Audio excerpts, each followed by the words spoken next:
వైఎస్ఆర్సీపీ అంటుంది ఓన్లీ ఇది మహిళల్ని దగా చేయడమే. ఏసీ బస్సుల్లో కూడా ఫ్రీ ఇవ్వాలి, తర్వాత సూపర్ లగ్జరీలో కూడా ఫ్రీ ఇవ్వాలి, ఇంకా ఎయిర్పోర్ట్ అందరికి కూడా ఫ్లైట్లు కూడా ఫ్రీ ఇచ్చేయండి అందరికి.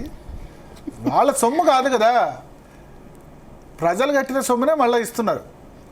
అంటే దెర్ ఇస్ లిమిట్ ఫ్రీబీస్. నేను ఉపయోగపడాలని అనట్లేదు, చాలామంది మహిళలు వర్కింగ్ ఉమెన్కు, కానీ నాన్ ఎలిజిబుల్ వాళ్ళు కూడా ఎక్కుతున్నారు కదా. ఇప్పుడు ప్రభుత్వ ఉద్యోగులు లక్షల రూపాయలు సంపాదించే వాళ్ళు ఫ్రీ బస్సు వాళ్ళు కూడా ఇట్లా చేసుకుంటున్నారు కదా. వాళ్ళకి అటువంటి వాళ్ళకి అవసరం లేదు యాక్చువల్లీ. ఫ్రీ మెట్రో ఇవ్వనండి, ఈ ప్రభుత్వాలకు దమ్ముందేమో చూద్దాం. ఎవరన్నా ఫ్రీ మెట్రో అనౌన్స్ చేయమనండి. ఎందుకంటే మెట్రో రైలు ఇప్పుడు ఎలాంటి వాడు తంతాడు వీళ్ళు ఫ్రీ మెట్రో ఇస్తామంటే, ఎందుకంటే వాడు మొత్తం డబ్బులతో కట్టింది. తర్వాత రెండోది ఏంటంటే బస్సులు తక్కువ ఇచ్చి ఇక దానిలోనే కుక్కుతారు మహిళల్ని. రోడ్ల మీద బిందెల మీద కొట్లాట ఎట్లనో ఆర్టీసీ బస్సుల్లో ఎన్నిసార్లు ఫైటింగ్ అయిందో మన తెలంగాణలో ప్రాక్టికల్గా చూసాం. జుట్టులు బట్టి కొట్టుకునే పరిస్థితి, సీట్ లేకుండా అది లేకుండా ఒకళ్ళనొకళ్ళు తోసుకునే పరిస్థితి. దీనివల్ల ఏమవుతుందంటే ఆర్టీసీ బస్సులు ఫ్రీ అంటే ఆటో డ్రైవర్స్ ఎఫెక్ట్ అవుతారు, ఎవరు ఆటో ఎవరు ఎక్కుతారు. సో ఇప్పుడు నిన్న కుక్కల్ని చంపేస్తే ఎకలాజికల్ బ్యాలెన్స్, అన్నీ చంపేస్తే ఎకలాజికల్ బ్యాలెన్స్ దెబ్బతిన్నట్టు సమాజంలో ఆర్టీసీ డ్రైవర్ బతకాలి, ప్రైవేట్ ట్రావెల్స్ వాడు బతకాలి, ఆర్టీసీ వాడు బతకాలి, అందరు బతకాలి. అన్నీ ఫ్రీ అంటే మరి వాళ్ళు అట్లానే మొత్తం ఆటో డ్రైవర్స్కి ఇమ్మని అది కాదు. రిక్షా, ఆటో, దగ్గర దూరాలు కూడా ఇప్పుడు హైదరాబాద్ సిటీ బస్సు ఫ్రీ అయిన తర్వాత ఇంకా వేరే వాళ్ళు ఇక్కడ ఆటో డ్రైవర్ స్ట్రైక్ కూడా చేస్తారు. అవును, ఇప్పుడు ఆంధ్రప్రదేశ్లో కూడా అదే జరగబోద్ది. వాళ్ళకి నెలకు 1000-2000 ఇస్తామంట. నెలకు 1000-2000 బతుకుతాడా ఆటో డ్రైవర్? ప్రభుత్వాలు అంతకు మించి ఇవ్వలేవు కదా.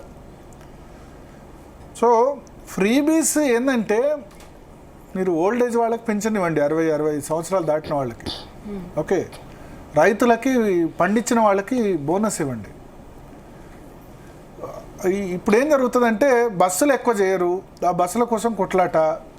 అల్టిమేట్గా ప్రభుత్వం ఏంది మేము ఫ్రీ ఇచ్చాము అనిపించుకుంటుంది. ఇప్పుడు ఎక్స్ప్రెస్ పైన బస్సులన్నీ కూడా ఏసీ బస్సుల సంఖ్య పెంచుతారు, ఇంకా ఓకే సూపర్ లగ్జరీ పెంచుతారు.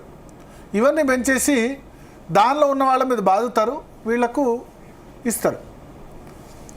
సో అన్ని లాభాలు నష్టాలు ఏంటంటే ప్రజలు మహిళలు ట్రావెల్ చేసినప్పుడు పుణ్యక్షేత్రాలు పోతారు, పుణ్యక్షేత్రాలు పోయినప్పుడు అక్కడ ఏదో కొంటారు, అట్లా ఎకానమీ అభివృద్ధి చెందుతుంది, ఇట్లా చెప్పేవాళ్ళు కూడా ఉన్నారు. కానీ అలవాటు చేయకూడదు అని అంటాను. ఎందుకంటే ఏ ప్రభుత్వం కూడా ఈ ఆర్టీసీకి ఇచ్చే బకాయిలు, ఇప్పుడు విద్యార్థులకు బస్ పాస్ ఇస్తున్నారు, బస్ పాస్ రేటు పెంచేశారు, ఈ పాసెస్ అన్నీ పెంచేశారు. ఆ బస్ పాస్లు కూడా ప్రభుత్వం రాయితీ ఇవ్వాలి. విద్యార్థులకు ఇస్తున్న బస్ పాస్ ప్రభుత్వం కట్టాలి ఆర్టీసీలకు, కానీ కట్టట్లే.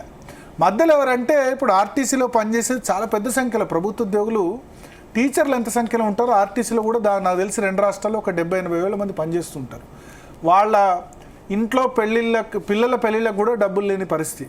వాళ్ళు దాచుకున్న సొమ్మును కూడా ప్రభుత్వాలు డైవర్ట్ చేసేసాయి. తెలంగాణలో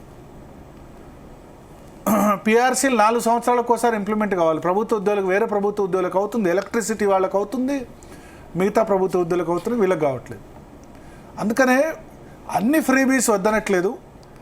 ఇదైతే ఐ డోంట్ థింక్ ఇది లాజికల్. ప్రతి మహిళకి ఇవ్వడం కాకుండా ఏదో ఒక క్రైటీరియా పెట్టుకోండి. చదువుకునే వాళ్ళకి ఎంకరేజ్మెంట్ కింద చదువుకునే పిల్లలకి, పూర్ పీపుల్కి ఇవ్వండి, ఎందుకంటే చదువు అవసరం కాబట్టి. ఆల్రెడీ పాసెస్ ఇస్తున్నారు, ఫ్రీ పాసెస్. హైదరాబాద్లో అయితే కొంత అటు ఇటు ఉంది. ముందు బకాయిలు చెల్లించి వీటి సంగతి చూడండి.